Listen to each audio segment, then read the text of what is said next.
This is a Wild Games Production podcast.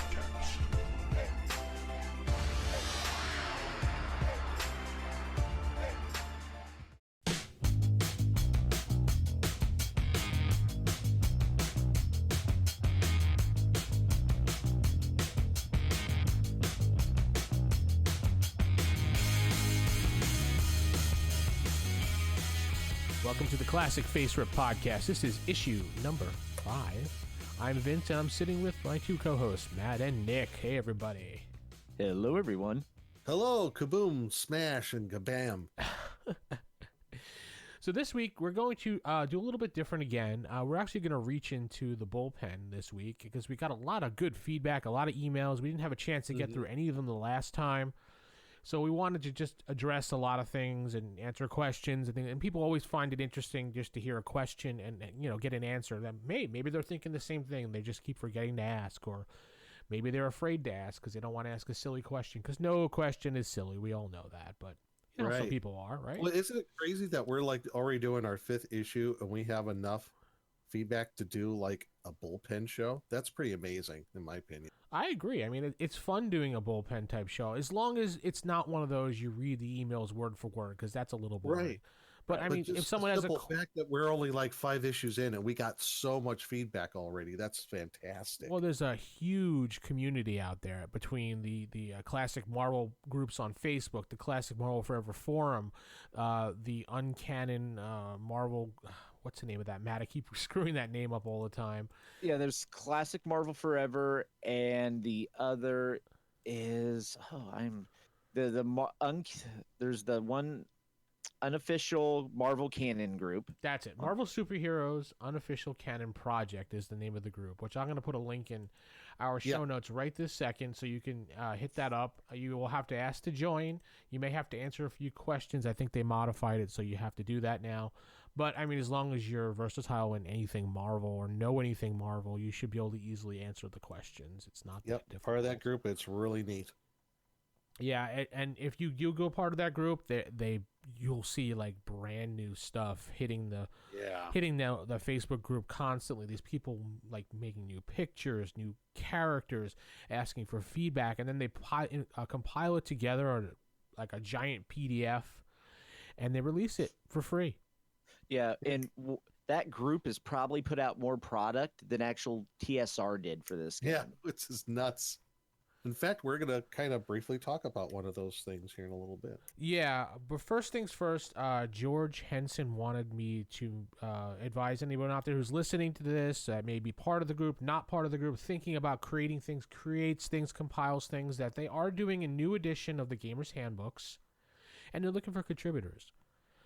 Even like one entry is appreciated. So even if you have like a little thing to contribute, they'll be happy to include it in. About a third of the entries for the first volume have already been claimed. So you may want to get a hold of him, get to that unofficial canon group, and just send a message to George or one of the leadership there and let them know, and they'll hook you up with that information that you need to get started, or whatever his process is. I'm not sure. He didn't go into many detail about that, but yeah, so just make sure you take care of that. Yep. So we did have one product that we wanted to talk about real briefly, and then we're going to probably talk to the person who did this project, probably invite him on the show if we can possibly get him on the show, and maybe we can That would be great. spend an entire issue, kind of going over his process, how he, came up with things, just kind of like a general interview show. And we want to kind of do this going down the road with all the creators that have the ability to hop on Skype or Discord, or even if we have to like call them via phone and patch them in, we have the ability to do that. So we want to do that with everybody. We have the technology. Yes, we will build it. Right. Yes. So this released on March 3rd. It was done by Keith Kilburn. He did the Silver Age Marvel role-playing game book. What do you guys think of it so far? It's pretty darn interesting, I got to tell you. It's to kind of give everybody a background, just real briefly, like Silver Age Marvel. He's kind of talking about kind of an era that not a whole lot of people know about, I mean, this is kind of like almost a limbo period between like Golden Age and where it gets in kind of the modern era, I guess you might want to say. Generally, yeah. Yeah, it was Golden and Silver Age. It's that little dark period there. Yeah, and we were talking about before, it's kind of like covers the era where there was a lot more of like detective, spy comics, horror comics, but there's still some hero stuff there as well, and a lot of like heroes and villains that you probably weren't even aware of.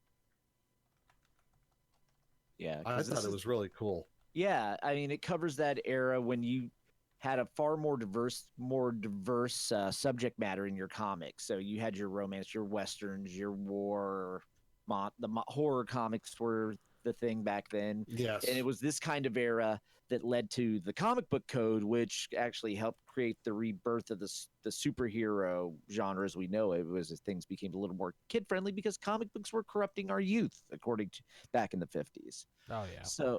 So this brings up a lot of like the heroes that were around in that period, like it's like some of the Atlas stuff and Timely and those publishers that preceded Marvel and DC as we know it. And then also it incorporates some of the Marvel characters that they kind of got retconned back into that time period as existing. So it's an interesting hybrid of what actually was and what is technically ish canon now. Mm-hmm. So it's definitely interesting, and you'll go and you'll see some of your favorites. You're like, oh, I know that character. But then you'll be like, who's this? So, yeah, definitely worth checking out. 192. So we're looking at 200 pages. This is probably looking at some of the Marvel books that TSR did, probably bigger than most of those. Yeah, because most of those were in the 64 to like 128 max. And he has... Wow, roughly almost every page. Every page is full of something. It's not like he wasted space on this or that or a stupid license at the end where someone puts like 7 pages of that. Yeah, this is all for free. You can download it right from the group. It might be at classicmarvelforever.com. I'm not positive. A lot of the stuff doesn't get there as of late because I know the guy who runs the site's a little bit busy. So he may be having a behind on uploading something or whatever. But yeah, you can get it right directly from the Facebook group. And he has an advertisement on the back for what's coming soon. And do you see what's coming soon out here? Oh my God, the Asgard and the 10 Realms. I really want to see that. You see that? I want to see the Monsters Unleashed as well. Oh yeah, that looks cool too. Really cool. Yeah. It's stats for Fin Fang Foom and all the other like monster that came out like in the 50s and 60s. Right. But like this whole product, just brief. If you want to find something truly different from what else has been out there for what's kind of, I guess, like the mainstream Marvel universe, this feel like a combination of like mystery and spies, supernatural. We're talking like 50s and 60s here, so there might be like we're fighting the communists sort of thing, and it's a really cool kind of mishmash of all that stuff. Truly different. Yeah, if you wanted to run like a top secret game using this system, this would be the source book for you. Yeah, it's like if we took Marvel and Top Secret and kind of mashed it together with supernatural elements, there you go. There's a big advertisement at the very end from Marvel Boy, too. That looks really cool, that cover. Yeah. He did a fantastic job. The layout, artwork itself, he did a fantastic job. Bang up job. Very much looks like it's professionally done as far as I'm concerned. I mean... Yeah, me too. Absolutely. He's missing like the little... You know how all the TSR books had that little template on the top and bottom? Mm-hmm. Remember like those lines and it said Marvel? That's like the only difference between that and something that TSR did, and that's not... I could care less about that, but... Right. Those, and I think, those picky people out there, but yeah. Yeah, and I think there was something they even had a conversation about stylistic choices when it comes to that, because that format is for the more towards the older. The later in the life span of the system, they were using more of that format as opposed to the format you were just mentioning. Yeah. So if you compare like the early books with the later books, this is closer towards the later books. Very true. Yeah, good point. I didn't think about that. Okay. Well, Well, we yeah. really need to see if we can get him on the show and talk about this one book. We can, break it down and have a big old session with him. That'd be awesome if we could do that. Yeah, definitely. We'll plan that for a future episode when we get further down the line and we can line up some people, because it's a little bit hard doing that sometimes with people and schedules and everything. So I want to play 3D, man. So take a look. Go to the Facebook Uncanny group, project group, and go download this now and give your feedback and support his project. See, he's doing it for free. Pause the show. Download it now. No. Don't pause the show. Do it after the show. Write a note to yourself. Put it in your phone. Say, Siri, give me a note, and then do that. Or Alexa, whoever else. Yeah, I do have one question. Can I still get the Polaris nuclear sub for $6.98 that's advertised in this that supplement? has the Hydra emblem on it? Yeah, Yes. I wonder. I would think if you sent away for it, you're probably never going to get an answer. Yeah, probably also the rubber masks that you can get, like of vampires and stuff. Yeah. Though it would be funny if you sent away for it and they actually sent it to you. Like, hey, here you go. It's like, what? Here's your nuclear sub. Yeah, 30 years. Or you get the soil from the Tome of Dracula. Yes. That was cool. I saw that. I'm like, wow. The advertisements really make this thing too. Yes, that's one thing about modern comics I miss. I miss the wacky advertisements. Yes, those were so much fun for sea monkeys. The George Atlas book. Yes, They ship you the a guy pet who's like the master of kung fu. Remember him? He had he had like the Van Dyke beard with the big afro. Or the people, or being able to buy a pet monkey or a raccoon through the mail. Yes. Miss some of those. I remember the ones where it was on the back page, like, buy 500 Roman soldier toys for $4.95, something like that. All right, well, we'll save this for the show and we talk to him directly. So let's get moving on things here. So, okay, you can reach us by emailing us. How, Matt? What's our email address? Our email address is bullpen@classicfaserip.com. So, and you can email us here, and we will read your emails on the show, and we love hearing your feedback. And maybe if we get enough backlog over time again, you'll get another bullpen show. There we go. So let's head on to those emails. Yes. All right. The first one, we actually got a nice long one here from Stephen Watson, who has all kinds of ideas and thoughts. We'll just start digging into this. He first starts talking about we were mentioning random tables. He mentioned what holograms. It reminded him of a plot used by his players in a solo session he was running. They had the heroes had light control powers and phasing, and they could tinker with weapons. And they had the archival responsibility for disasters through every part of life, named Master Nemesis. The other players attempted to judge for the first time and opted to use their shared campaign, but run solo sessions to get their feet wet. So it looks like they were doing one-shots at the same time, passing off the judging duties. Mm-hmm. So that would actually even be a way to.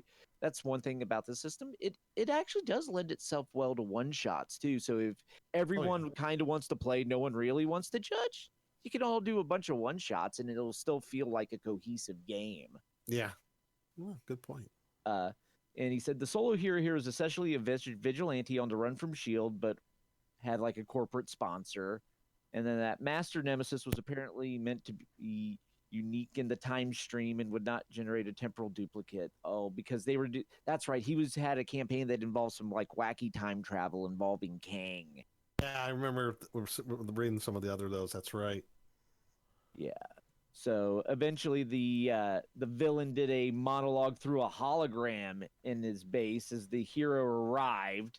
So yeah, that's always a classic there. The you show up, you get taunted by the villain, but it's not actually there. It's just like either the Doombot version of Doctor Doom or the hologram or the stunt. Why am I picturing like Emperor Palpatine as a hologram, Yes.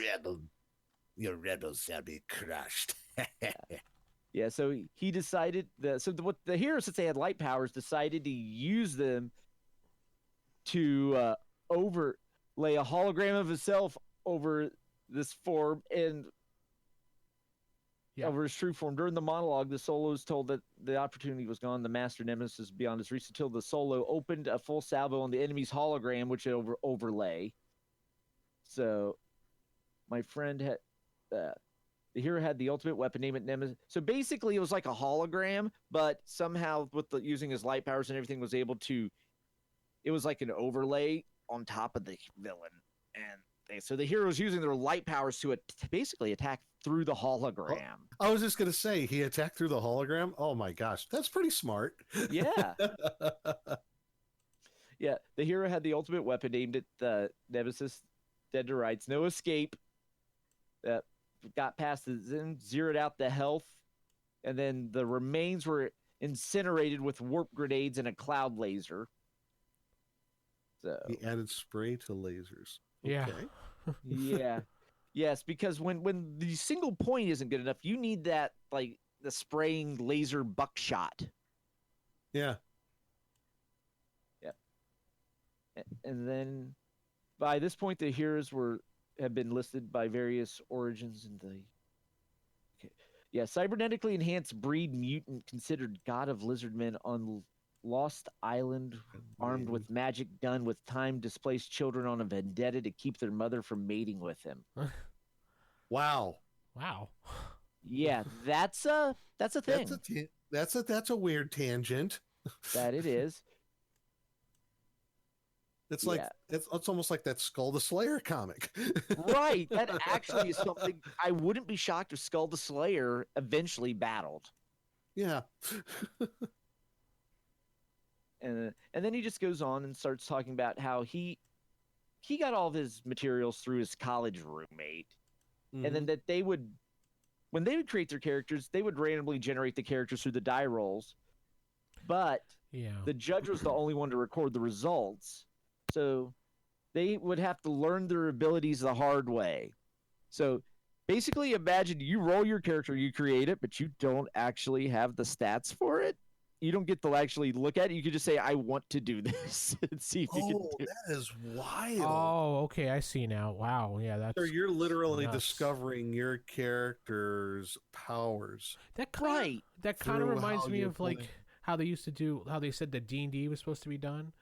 When only the GM or the DM only knew everything. He rolled everything. You just said what you wanted to do, and you had to kind of go off what he said. I like that. Wow. That's actually a cool idea. It is. Right. It is.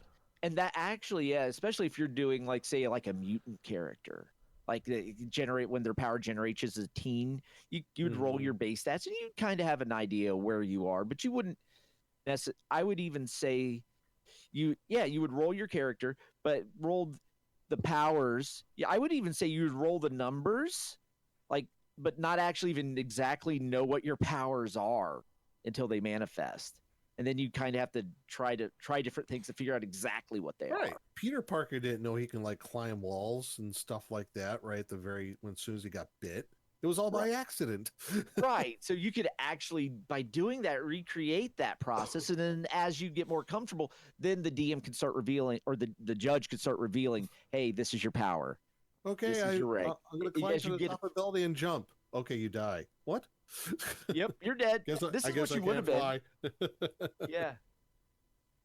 So no, that is actually a really interesting concept I never thought of. Yeah, that is. That's actually pretty cool. Yeah, and then he talked about they were also as teens as well. So he talked about one time that his character got grounded for missing curfew. But he had to meet up with a gang elsewhere at a specific time because he basically had to go deal with a gang.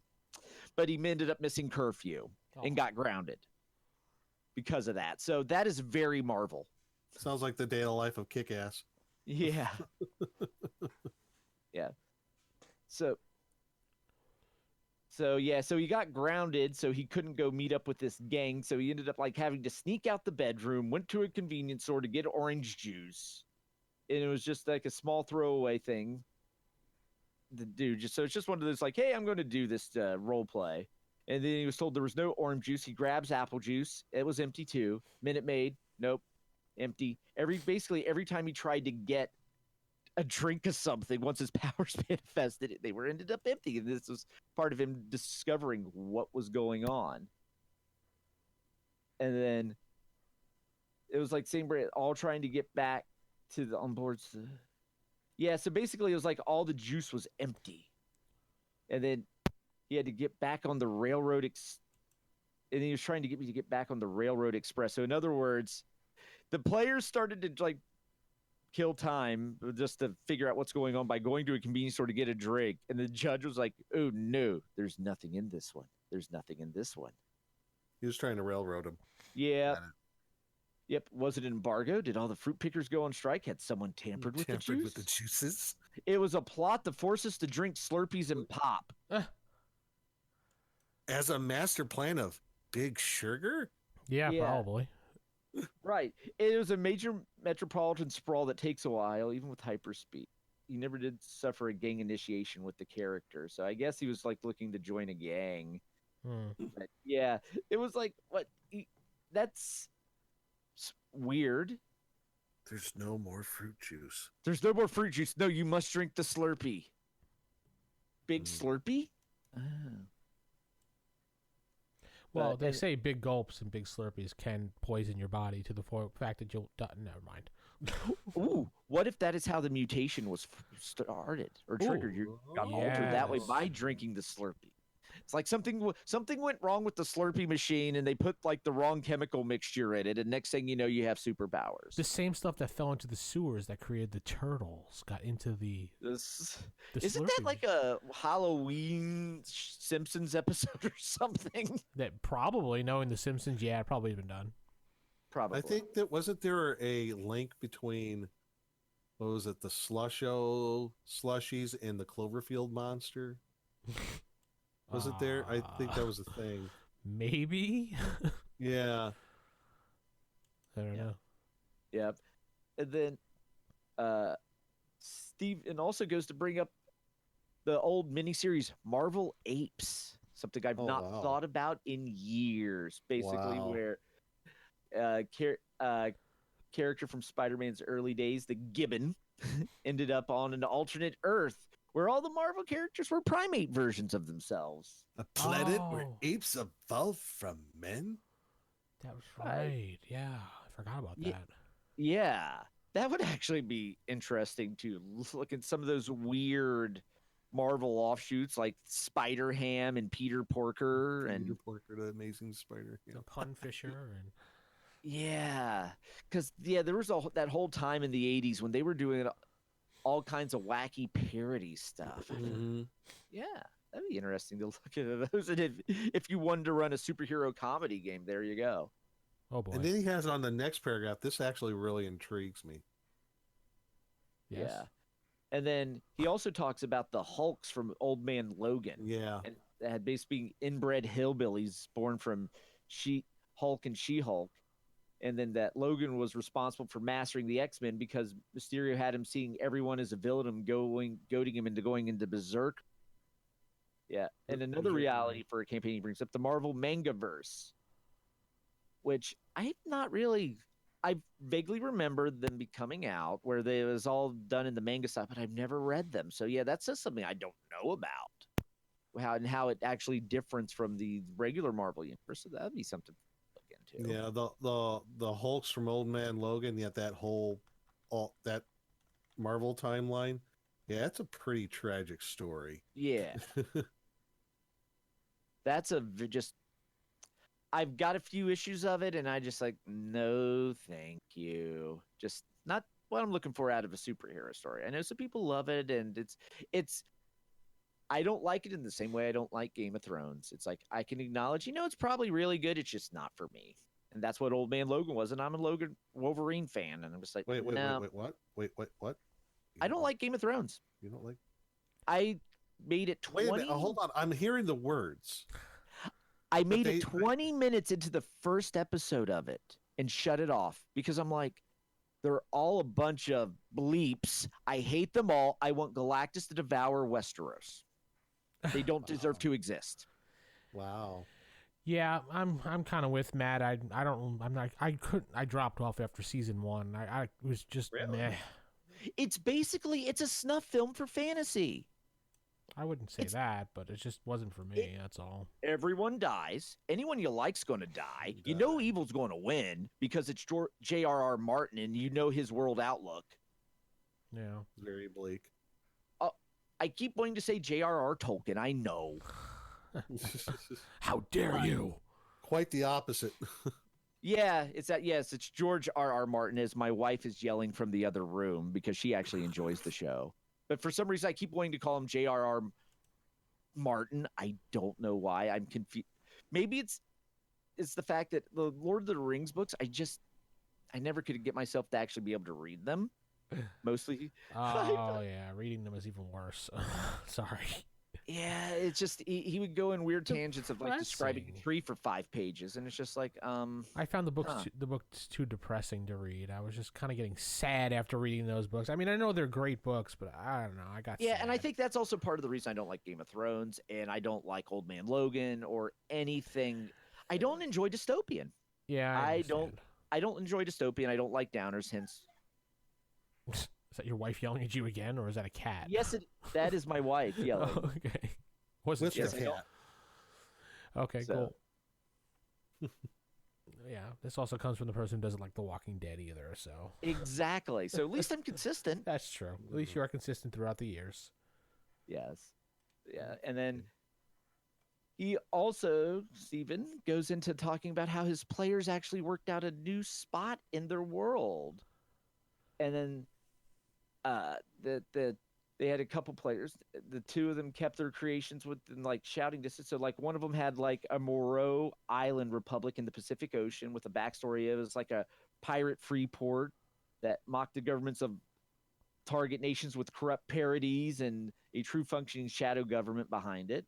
Had like a Buccaneers code as well as a Magna Carta. Eventually the facade was seen through by other nations as legitimate by World War I and II efforts. Chicanery still abound. It did become a refugee medical research and technology and upgrade. In the campaign world, Roddenberry moved Star Trek to MRI and was still alive in our campaign. Okay. You moved Star Trek the Mirror? Yeah, the Moreau Island Republic. That's the name of the island. Oh, okay. Yeah. And then there was the other player created another island paradise called Vandu. Then it got nuts, he says. Which, considering what some of his it got nuts. right, considering what some of his other players have done, I'm like, okay. He created a new species of big cat called Van Cats, engineered both for size and reflex, but with psionic abilities and sentience. Ugh. He had the cats recognized by law as voting citizens. Thundercats, oh! Yeah. The advanced energy generation tech and structural engineering forces were a headache for world politics. So basically, you had a high-tech race of cat people that had a seat at like the UN. Thundercats. Yeah, pretty much, actually. More advanced than the Thundercats, but yeah. Right. Colony pods on the ocean floor beyond the 12-mile radius of the coastline. Stealth aircraft with energy weapons Submarines outnumbering NATO. Wow. Imagine subs with strips of vibranium running fore and aft, defeating sonar and depth charges, armed with quantum torpedoes. Okay. Okay, speaking of supervillains, hey, if you wanted like a supervillain wanting to take over, that's more like a Bond villain almost, actually. Yes. The private island, super tech subs, just throwing in sentient Has cat his people. white cat on his lap. Right. Fire the quantum torpedoes. Yeah, and then he goes on to talk about he had a character named Shakedown. He was Years before the Deadpool movie. Yes, before the Deadpool movie, with water freedom, water breathing, iron will, body armor, thermal vision, vibration, and vibration control. Wow. That's a lot of powers. Yeah. Mm-hmm. And his talents were law enforcement and genetics. Instead of making him like a CSI, he worked as a detective on the 13th District of New York, NYPD. The thermal vision was built into a full suit of body armor. All right.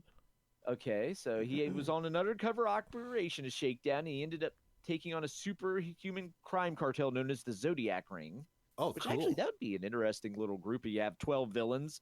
There's your They're all super based off the signs of the Zodiac. Yes. That would be cool. Well, you already have Scorpion. What was Scorpio? Well, yeah. No, there actually is a Scorpio. Oh, right. Yeah, because he's got the Scorpio key. Oh, So. let's save that for our next episode. Good idea. Yes. Shh, don't tell anybody.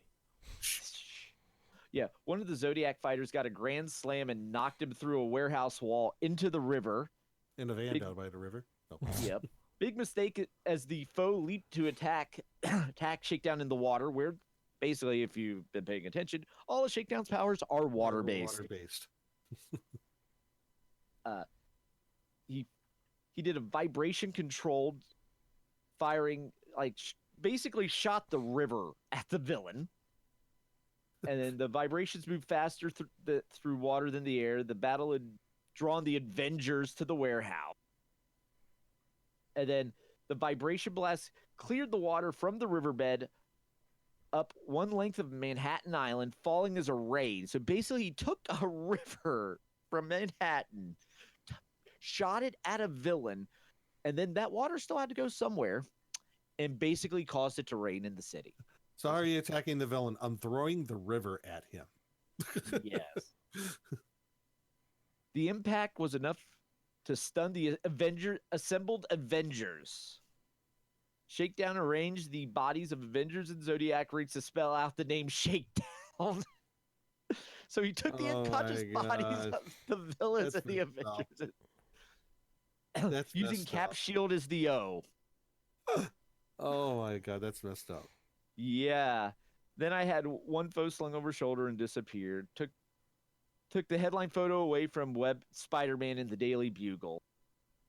I'm like, yeah, I could see that happening. And now there's the newest villain in town, Shakedown. Because now if the Daily Bugle's running your photo, you know they're going to not like you. That's correct. And then we also got there's a Princess Bride RPG out there, so. Who did this? This was Steven as well. Oh, okay. He submitted stats for the Princess Bride. Yeah. Yeah, so we could throw these up in the show notes here. So for those, but yeah, we got the Sicilian Mastermind. We got Inigo Montoya. Yeah. Dread Pirate Roberts. Right. Miracle Max. Count Rugen. Yeah. We just did not get Princess Buttercup. I'm disappointed.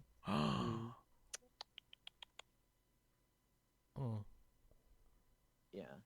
And then it also goes into just using the system for other games other than superheroes. So, and like Westerns, romance, basically all those comics we had talked about from the Silver Age supplement. You can do all of those in this system, but then you kind of run into some issues from the karma system. Because it's very much, the karma system is very much based on the comic code authority idea of what a good guy is. Right.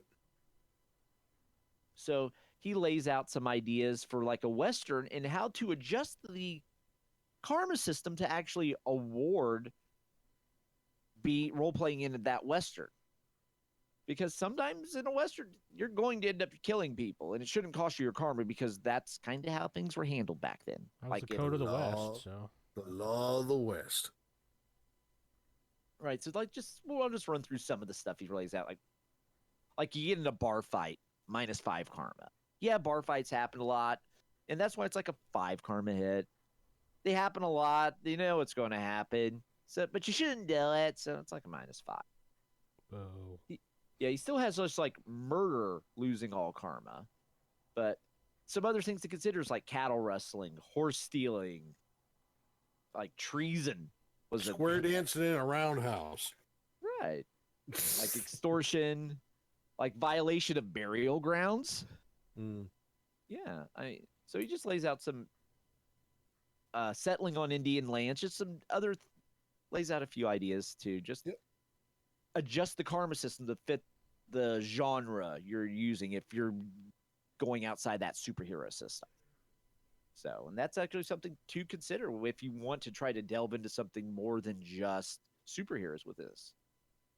That karma system will need to be tweaked to get the feel right. Otherwise, you're going to be encouraging types of activity that aren't necessarily thematic. So, like, if you get karma bonuses for doing stuff that doesn't fit with the campaign, so make sure you brings up a good point to adjust that. And then Stephen goes on to go talk about our Bound for Glory podcast. That was fun. I like that podcast. I had a lot of Yeah, fun I doing did that. too. Yeah, it's fun to go and especially when you find those obscure characters you don't really know about that had like a brief point in time. And looking back at it with modern eyes, one, it gives you a good social commentary like we brought up. And also, you could just get a feel for how the genre is still trying to evolve as well. I would say in some ways, your older comics were far more diverse than like. Oh yeah, I would say so. I would say so. Yeah. So that's always fun to go back. Yep, it was like, and he brings up he had the idea is like if Fox, Sony, and Marvel have made a deal allowing all the characters in like all the movies, Characters. Characters. Yeah. Stop it. Yeah. I'm sorry.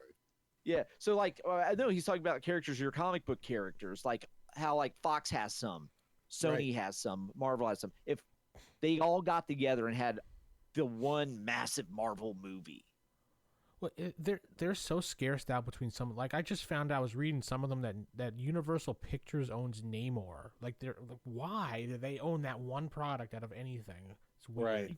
because they probably bought the rights like back in the 90s and just kept renewing it and never got around to doing anything with it. That's how a lot of that stuff happened. Oh, like what happened with the Fantastic Four, probably. Right. That lame Roger Corman film that came out in the 90s, and Right. just to hold on to the rights. Well, no, it was his rights were about to expire. Yeah.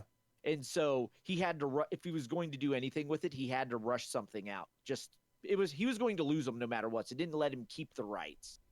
It was, you're going to lose these. So rather than take a wash on the licensing fee, rush that out. Which I watched and it's hilarious. So I recommend it. Just like I recommend finding the 90s Justice League show. Oh my gosh, I remember that very briefly. Yeah. Yes, there's lots of really bad, or the 1970s Doctor Strange is good as well. Oh, I remember that. I remember watching that on TV as a kid. Yeah. But anyways, back to the bullpen. He says he could see Chris Evans and several of the Marvel comic universe actors welcoming peers into the greater Marvel universe with the Merry Marvel Marching Society going from the back lots to the city streets, going around and all of them joining up. Basically, you just laid out like you have all these actors show up at like Stan Lee's door that play all the superheroes, and then you can see each late night host taking part in it in the filming portions. Basically, he laid out a whole PR campaign to join the Marvel universe, the movie universes together as one. So, yeah, and then he was like, some inspirations from it were for like Bing Crosby's Holiday Inn, Austin Powers, Blazing Saddles, and the Blues Brothers. Yeah, okay, but yeah, and then we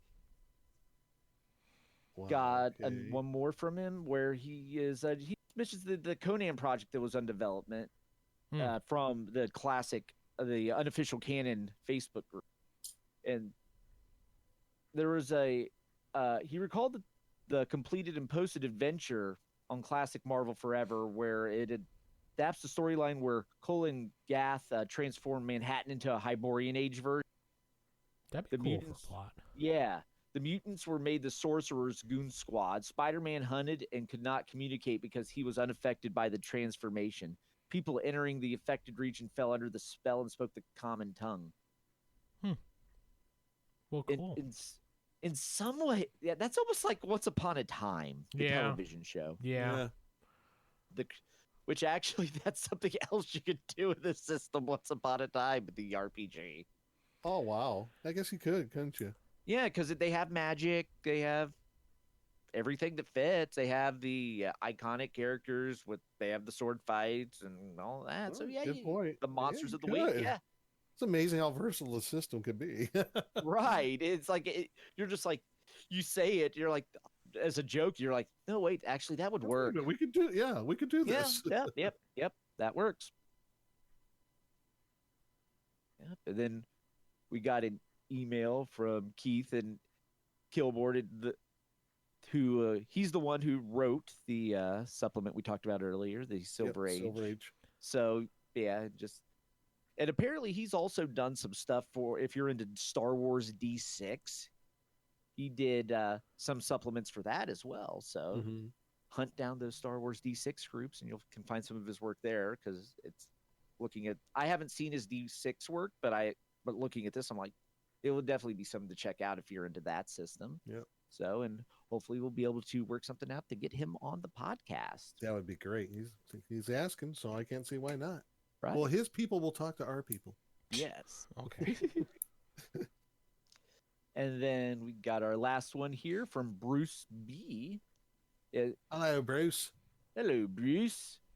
Not that he Bruce. just says he was a huge Marvel fan back during the so-called Bronze Age in the 80s, and then his comic collection went away. I had cut them all up as a kid to play with the drawings like figures. What? Yeah. Then he found the essential Marvel reprints in bookstores and was able to recreate his collection. At which point, if you needed those essentials to recreate your collection, that really makes me sad because those issues Is are he classic. actually? I'm thinking about that. Is Bruce the owner of Barataria Games? I might be The one that does the actually. OSR supplements? Because I think so from his email. yeah, that's what I was just looking. I recognized the name, and I was just like, "Hey, I recognize that name." And I remember talking to him a while back. He's a cool guy, man. I wonder what happened. He was producing a lot of stuff for a while. Yeah, I don't know.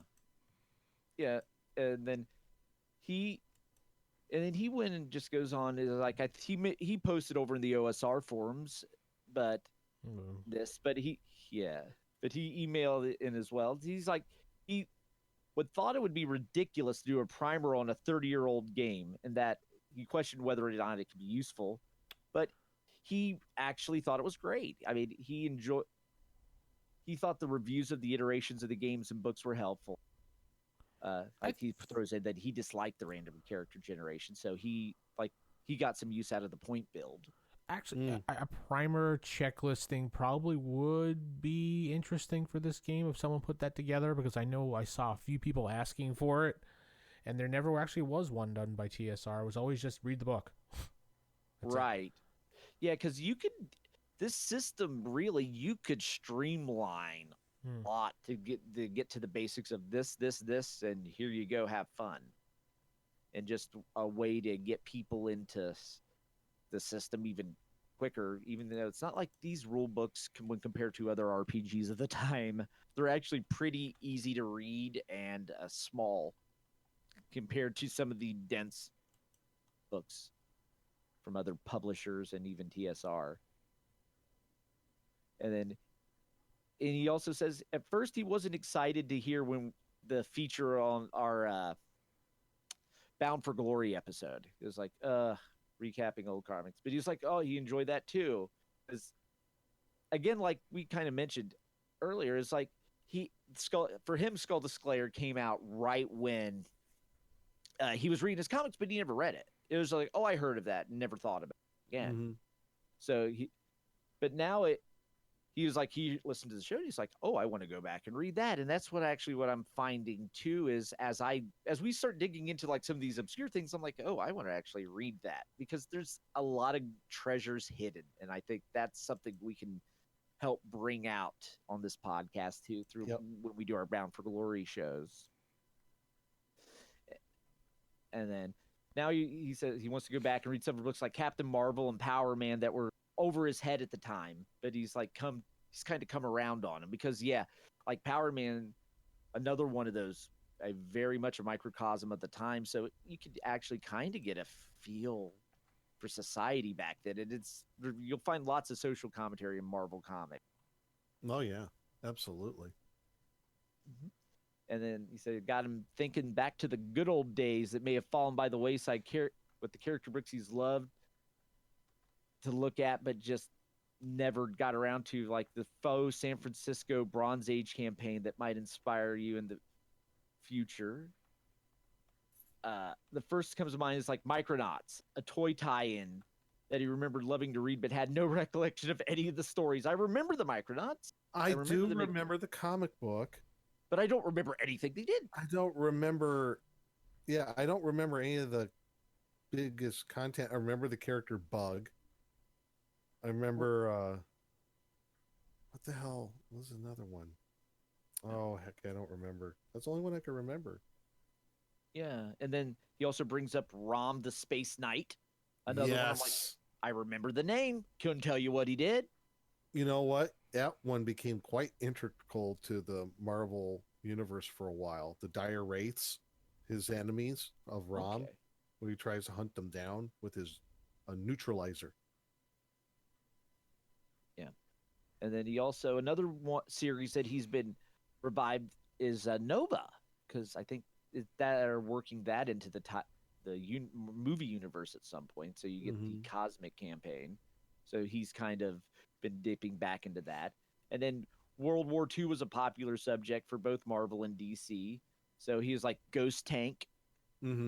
I have the hero click for the Ghost Tank, but I've never actually read anything of it. And they had all just the various straight up war comics like the Howling Commandos and Sergeant Rock. And then you had like Nick Fury in all of his World War II exploits. Yep. Sergeant Rock's a DC character. Yeah, Sergeant Rock is DC. I remember reading a lot of Sergeant Rock when I was a kid. Yeah, and then the Marvel Bronze Age, he brought back like Captain America, Bucky, the android Human Torch, and Submariner, because you remember all those were out in the 40s, predating Marvel. Yep. Yeah. And they were brought back as Marvel was buying other comics companies. And then like Liberty Legion, it actually you'll find, and thrown back to this supplement, some of these characters in the Silver Age supplement we talked about, because it's all falling right around that same time frame. Yeah, you're right. So very topical. But yeah, running a game back in the 40s with this would be good as well. I mean, just that in that World War II era, what are the superheroes doing during World War II? We know what Captain America's doing, but what's Namor doing? What does he think of the battles of the surface dwellers? He was fighting along with Captain America, if I recall. Right. Namor sitting at home wishing he had a movie out. Yeah. And then he also talks about how he mentions Top Secret as well, as using it as inspiration for some of those characters as well. And he does like he also mentions like Operation White Box, Dogs of War, and then there was the Agent 13 source books, Mercenary Spies and Private Eyes. Use those using other games as resources for just theming, I think is great. Like when we had mentioned with Top Secret, there's a lot of good just resource books for the time period and the tech level, and also just the philosophy that you can go ahead and steal and bring into the game. So steal from other game systems and bring it into this great one. And then he mentions our discussion of using Marvel for fantasy gaming back when people started turning out clones for systems back. So it was like 4 colors and such. So he thinks that would be cool to talk about. And since Marvel seems to be abandonware anyway, maybe talking about the clones themselves. Yeah.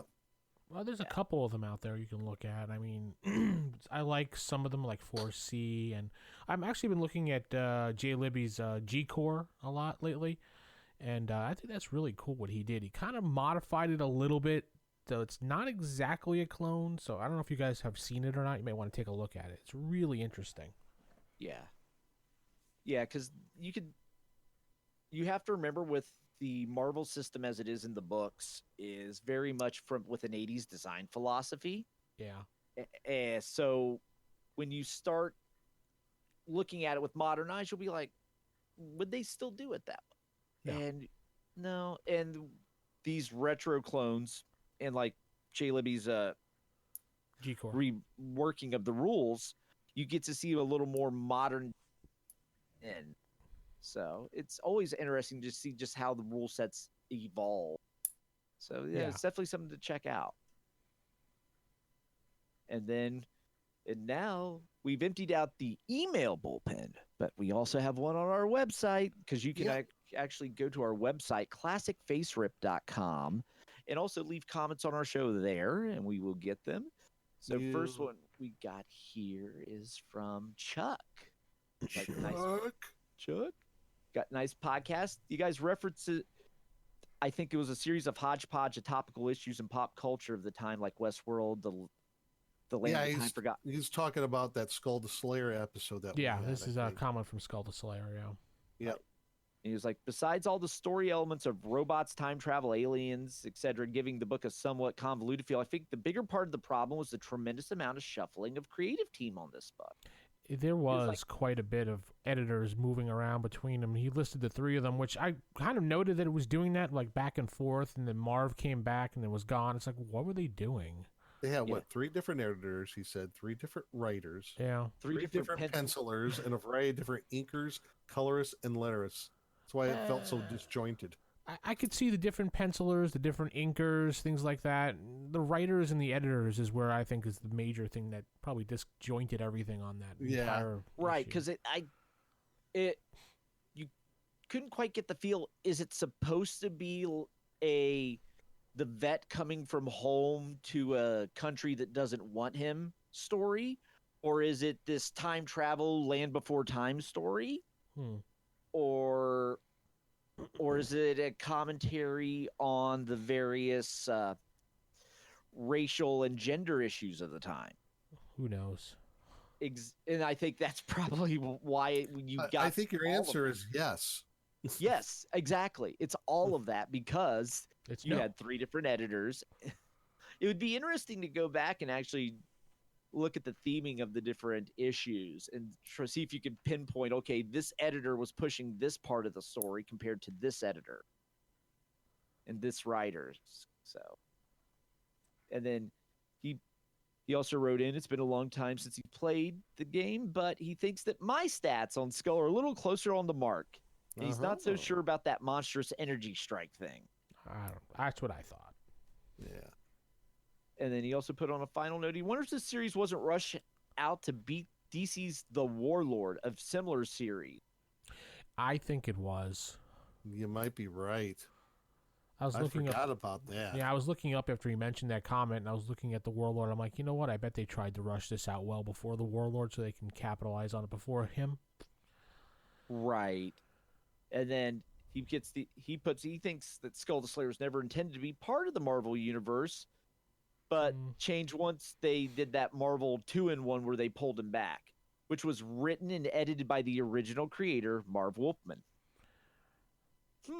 Quite possible that was the intention, was never to bring him in, but maybe the sales were good enough and they're like, let's try to see what we can do now. Or it was just Marv, hey, I want to bring back my pet guy. That might have been part of the deal with bringing Marv back in. He said, hey, I want to bring back Skull the Slayer. And they were like, all right, sure. All right, sure. We can always throw him back in the time vortex if we want. Yeah, right. Sure. Which is kind of actually what they did. But then we also have some comments from the Facebook. Or I know actually these are more website comments. Yep. This one is from Michael. He's like, could you do a show on NFL Super Pro? I forgot about that character. Yep. Yeah, I saw him think when we were doing research for Skull the Slayer. I'm like, wait, I forgot they even did one on this. Yes, I NFL may Super have the Pro. first issue of that buried in my collection somewhere where I picked up a bunch of bulk comics. Probably. We should do But stats yeah, for him. at which point, while I'm thinking about it, another thing would be interesting to read. It's not a Marvel title, but Atari Force. Oh my Atari god, I Force, forgot oh my about Atari God. Force. Who did Atari Force? That was DC, Was it? Was that a Oh, DC? Okay. I think. I'll look it up. Yeah, Marvel Atari Force was DC. I actually picked up pretty much the entire run of it, minus the first issue for like $1 an issue at the local comic book store. So Yeah, there's it like was a 20 DC. some It issues. ran for 4 years. Yeah, Oh wow, 82. yeah. So The it would be 86. go into the Atari Force so that way you could get your space sci-fi thing going on. This actually looks kind of cool. I forgot about Yeah, this. actually, I forgot about it. I was talking to the owner of the store about it. I just bought it on a lark because I thought it'd be funny and could some good show fodder. And the owner of this comic book store was like, "No, this is actually a really good book." It's And just I that forgot about with those games that they list with Defender and Berserk when you bought them, there was the mini comics in them Yep, of Atari Force. right. They did have. So yeah, that would Yeah, be I remember something that. interesting to dig into as well. Dynamite Entertainment announced that they're going to redo the series with the Atari properties. Yep. We Okay. damn. Do they even exist? Wow. Yeah. Those games I think are still owned by Atari. Yeah, they are. Yeah. Yeah, those are still owned by Atari. So yeah, it's unlike the Saturday Supercade cartoon, which you'll never be able to use again. The Super Kid cartoon, you said? Supercade, Saturday Supercade, it had like Kangaroo and Donkey Kong. Oh, And yeah, okay. Super Kid. That yeah. it had all those like Atari, but properties done, but they all weren't necessarily Atari, and they had them all as like shorts, like Qbert and in a cartoon. Hmm. However, so many different companies own the rights to those characters. You could never. It's just a pain in the butt to get everyone to sign off on releasing them. Holy crap. 7 seasons it went? Yes. It ended in 85. I remember it. I don't remember watching it for that long, though. Wow. Well, yeah. It's like I remember. Can remember a CBS. couple seasons of it. I don't remember it being 5, but then Seven. again, Seven. 7. 1985 is when it ended. Well, actually, I was about 5 when it ended. Well, if it ended in, yeah, I was probably about 5 when I started watching it. Actually, It only went for 2 years, but it had 7 seasons? well, what happened because they were shorts. Yeah. They were shorts combined in. So I think the way they did their cartoons, it's kind of like the old Merry Melodies Looney Tunes shorts. Yeah. If you try to make those into seasons, it's not the typical 22 episode season. So, but Did it- yeah, that's something that. Did it have Mr. T in it, too? No, Mr. T had his own cartoon. Yeah, I was going to say. I thought Mr. T had his own. Yeah, because I actually have the board game for the old Mr. T cartoon where he had like a bunch of different kids. I remember Mr. and T, yeah. Mr. Mr. Oh, God, what T was and that? the Muscle Machines, was it? No, that was somebody else. No, it was Mr. T like Team or something. I don't know. Yeah, but yeah, and that's another thing you could do in this game. The A Team. Dun, dun, dun, dun, dun, dun. Yeah, Airwolf. Oh, yeah, actually, no, it's just called Mr. T. Yeah, just Mr. T. Yeah, I'm thinking of the board game because He I have runs it, a but yeah. gymnastics team. Yeah. Okay. I forgot about that cartoon. That Rambo and a whole bunch of them. Chuck Norris. Gosh. Oh yeah. Oh, 80s cartoons.